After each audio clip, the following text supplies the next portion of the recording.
point, I think that storytelling is a matter of survival. Filmmaking is not frivolous right now. I don't think it's ever been for us Palestinians. That's why what filmmakers like Anne-Marie and Kothat and myself are doing is revolutionary. It is taking back the narrative. It is telling stories about us by us. I really think that storytelling for us is the long game. It is how we really kind of take back our humanity in this narrative, when it has been just stripped away from us. This is Maysa Mustafa with Middle East Eye, and I sat down with Palestinian American actress, writer, and director Cherien Dabis to discuss her film, All That's Left of You. The film follows the story of a Palestinian family from the Nakba in 1948 when they were forced to flee their home in Jaffa, through the First Intifada on the West Bank and into the present day. Cherien talked to us about what it was like to create the film as a Palestinian, what message she hoped to deliver, and what she thinks this moment means for the Palestinian narrative in mainstream media. So I watched the film earlier this week, and I think what Palestinian audiences are going to take away from it is getting to experience all the different eras in one sitting. Mm-hmm. So it was really beautiful to see a Jaffa home and the architecture of the house and the orange trees and what family, like a night with the family would look like. And then you go into the 80s with the First Intifada, where I've seen pictures of my mom as a schoolgirl in that uniform, and my dad in those wash jeans and those sneakers. So what was it like to recreate those eras and then step into them yourself? It was amazing. These are like really iconic eras for us, and we all grew up hearing about them. And through this film, we do get to live them. So many people have said to me, I feel like I lived the stories I heard growing up about my grandfather or my father. It's like through this movie, we can see ourselves. We can see our grandparents or our parents or even ourselves. People who grew up during the First Intifada who see that and they're like, wow, that felt real, like you were there, like it was recreated so authentically. And it was amazing to dive into those time periods and really kind of go into the details, like really make sure that we were authentically depicting them, because they've never really been seen before in cinema, and especially the 1948 part. Like I would say that my Palestinian crew and I, like it was joyful for us to recreate what we had.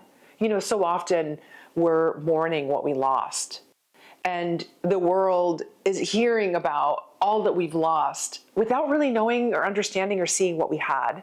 And I think that when you start the film the way that we do, where you're with this middle-class family in Jaffa, they live in a beautiful, beautiful home, and they have citrus groves, and you see everything that they have and therefore everything that they lost, that you feel the devastating impact of that so much more. Right. And that, I think, what I found is, and I don't know if you did this on purpose, but each era kind of had a dilemma that I think Palestinians collectively have endured. And in that first era, we see the dilemma that Palestinians in present-day Israel had to face of whether to flee or to risk their lives and stay. يعني اللي بفهمه منك إنه خلص نترك لهم البلد. هاي بلدي أنا كمان، وأنا بدي أفقع زيكم. بس أنت ناوي تضل هون؟ أنا مش شايف إنه رح يسمحوا لنا نضل. عشان هيك أنا طالع بكرة أنا وعيلتي لبيروت. شايف هذه هي المشكلة، أنت جزء من المشكلة. نص الناس هربت، إذا كلنا هربنا مين بده يدافع عنا؟ شو رأيك نعطيهم المفاتيح بإيدينا؟ Why was it so important to go through the minute thoughts that they were having during that time? Well, I really wanted to make a movie about how history shapes people, and in this case, how the political history of Palestine has shaped us Palestinians through the eyes of one family over time, so that we can see how identities are formed by these events. I watched it happen within my own family, on my dad's side, with my grandfather and my father and my siblings and I, and how our relationships formed, or our identities formed rather, in relationship to each other and in relationship to what was happening in Palestine.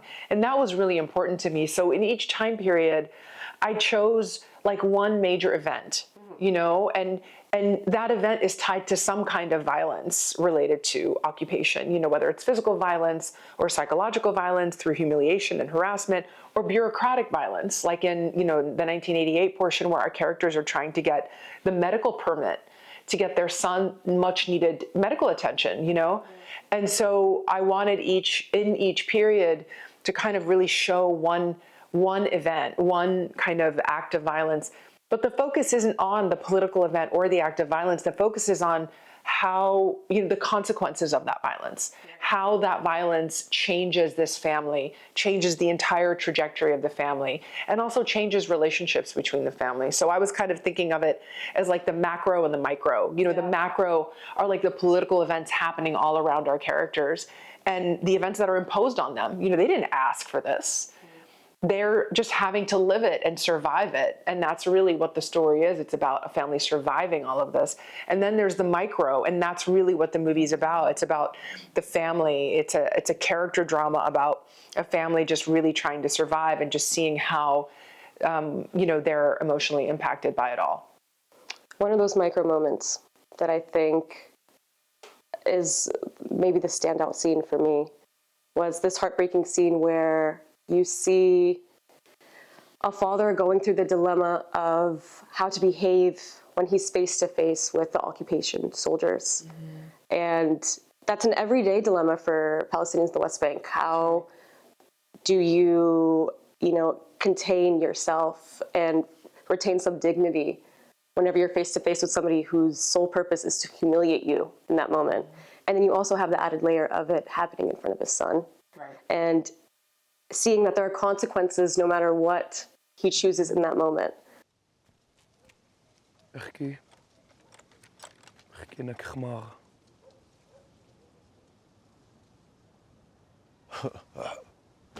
انا حمار. علي صوتك. انا حمار. Why was that scene important for you to portray? What do you think you wanted to communicate to audiences about what it's like being a parent in Palestine? I wanted to show the devastating impacts of the ongoing occupation. I wanted to show the different kinds of violence under occupation. And I wanted to show that, even when our lives are spared, there are devastating repercussions to the violence that Palestinians face every day, whether that's medical violence or humiliation, harassment, and all of these other things that Palestinians face every single day under brutal, violent military occupation. And so within this particular scene, you see a father humiliated in front of his son. And, the son, up until this point, has just really looked up to his father as a hero to him, and in this moment, he sees his father totally powerless, kind of bending down to the occupation. Of course, the father's doing it to protect his son, but his son is young, and what he sees to him looks like cowardice. And his entire opinion of his father shifts in this moment. Their relationship is never the same. And you can see how the young boy's identity is formed because of this moment. And so I really wanted to just show people that occupation is so much more than just physical violence, that there is brutal psychological violence that continues to be passed down generation to generation. And that also is part of our collective trauma. Right. And then the last third of the film, I think, takes a turn with a dilemma that, without spoiling it, I don't think many of us have thought about. And it does leave you do leave the theater contemplating, the experience that they were going through. What thoughts did you want people leaving the theater with after portraying that, the plot twist, I guess, at the end? Yeah, I would say, that moral dilemma that you're right, a lot of people don't expect, and it sort of comes as a big surprise. And, I think a lot of people are like kind of floored by it in this really, ultimately, I think, good way, but also in somewhat of a challenging way. I wanted to broaden the scope of the film. I wanted to talk about why Palestinians have been suffering all these years. I wanted to really say the things that growing up I felt I couldn't say. Like the Palestinian people are paying a massive price for the European persecution of the Jewish people, that Palestinian safety and Jewish safety are intertwined at this point, that one can't be safe without the other, and that in that way we need each other. But I really ultimately wanted to make a movie about really upholding our humanity, even in the face of just horrific injustice, because Palestinians do it every day. Palestinians resist in all kinds of ways, but we don't get to see the nuances and the different ways in which Palestinians resist. And we don't often get to see Palestinian humanity. I wanted to honor Palestinian humanity in this film through this choice that our hero couple makes towards the end of the film. And I wanted people walking away from the theater wondering if they would make the same choice, wondering where their humanity lies, you know, whether their hearts are full of anger and hatred, or whether they, you know, are leading with their humanity. You know, I feel like these systems of oppression are built to break us. And one of the ways they do that is by instilling hatred and anger in us. You know, and when they do that, then we're kind of doing their jobs for them by slowly killing ourselves. And so for me, I wanted this movie to kind of inspire us all to look at our humanity and to really like imagine leading with our humanity, even in the most difficult of circumstances. And I especially think those of us who are not living under occupation or in like, you know, acute violence, we do have that luxury a little bit more of like really being introspective, looking into our own hearts and going, okay, if I'm going to be helpful, then I really have to try to lead from a place of humanity. If I'm going to really, because if we're all so mired in our pain and suffering that we're refusing to see the pain and suffering of another, or refusing to see how we're causing the pain and suffering of another, or perpetuating it or complicit in it, then we're just perpetuating an increasingly violent world. And then we all walk around wondering, why isn't there peace? Like, well, there can't be peace outside if there's not peace inside. And it has to start with us. It has to start with each and every single individual, you know? That's really where the work is. My favorite character in the movie was the grandpa, Sharif, who was played by Muhammad Bakri. And he was the quintessential Palestinian grandpa. And somebody that I think represents the attachment that Palestinians have to our history, to the land. And this was his last, I think, role before he passed. What was that like, you know, seeing him portray that? And then also, what do you think it means now that he's gone? What is it, has it changed the meaning of having him in the movie? Well, I mean, I will say, you know, Muhammad Bakri is a giant of Palestinian cinema, and I had been such a long time admirer. It was really a dream of mine to work with him and to work with, you know, so many of the amazing actors in the Bakri family. I didn't realize I'd be working with so many of them in one film, but the moment I started writing the script and I realized this is an intergenerational portrait of three, you know, generations of a family, three men, grandfather, father, and son, I couldn't help but think of them. And the miracle was that they were available because they're constantly working. You know, from the moment I started talking to Muhammad about the part, like I felt just such a strong connection to him. He is such a wonderful person. I mean, such a huge heart, and he pours his soul into his work. And I think you see it. His performance in this film is one of my favorite things about the film. And his character is also my favorite. You know, the fact that he got to bring some levity, you know, that he brings some comic relief to the film, I think was something that I had really envisioned. And when he realized that that's what I wanted, I think he was really excited by that because he's not gotten to play comedy a lot in his career. And he's a genius. I mean, his comic timing is amazing. And he brought just so much of his own, you know, point of view and interpretation to the character that I couldn't have envisioned it any other way. It was just so perfect. And it was really such an honor. I'm so grateful that I got to not just work with him, but really get to know him as well through this film. It makes watching the film now, I think, more difficult, knowing that he passed and he's no longer with us. But I think someone like Muhammad Bakri really lives on. You know, he lives on in our hearts. He lives on in the incredible legacy that he left behind, including 5 out of his 6 children who are actors and who are doing incredible work.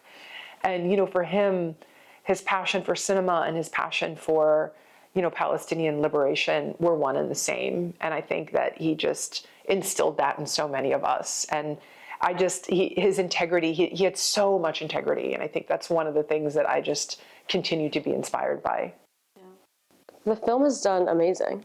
And it's been side by side with other movies that are depicting Palestinian stories from all different eras. You know, Palestine 36, the British mandate, and then The Voice of Hind Rajab, you know, takes you into the Gaza genocide. What do you think this moment means for the Palestinian narrative? And where also do you think there's room for improvement?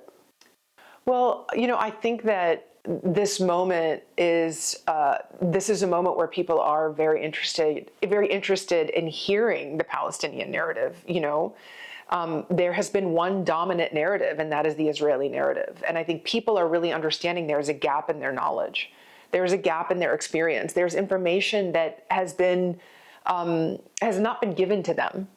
And so, given the last 2+ years of genocide, people want to understand, I think, how we got here and what is happening, and want to really understand the Palestinian experience and the Palestinian side of the story, because that's a story that has not been told, certainly not in the mainstream media, not really in Hollywood film or television. It's only really through these films, through these international independent films made by filmmakers like myself and Kauthar Ben-Henia and Anne-Marie Jassid, we've been making films for a while now, but I think that these films are now meeting a moment where there is a movement and there is kind of an awakening. There's a political awakening. And so I hope that people can see that supporting these films is an act of resistance. It is an act of solidarity, that these stories need support in the cinemas, that we have to go see them when they open in order to really ensure that they continue to stay in cinemas, that we have to prove to the gatekeepers, because at this point, I think that storytelling is a matter of survival. Filmmaking is not frivolous right now. I don't think it's ever been for us Palestinians, because at this point, I think that storytelling is a matter of survival. Filmmaking is not frivolous right now. I don't think it's ever been for us Palestinians. Telling is a matter of survival. Filmmaking is not frivolous right now. I don't think it's ever been for us Palestinians. We have suffered nearly a century of Hollywood dehumanization. The mainstream media, headlines really are, we are like nameless, faceless numbers in those headlines. We have been radically dehumanized and horrifically stereotyped, dangerously misrepresented. And these films are really presenting and honoring the humanity of the Palestinian people, telling authentic stories by Palestinians about Palestinians. And it's really important that we go out and support them. Otherwise, like I said, we won't be able to continue telling these stories, and that dominant narrative will continue to be the dominant narrative, and we have to challenge that.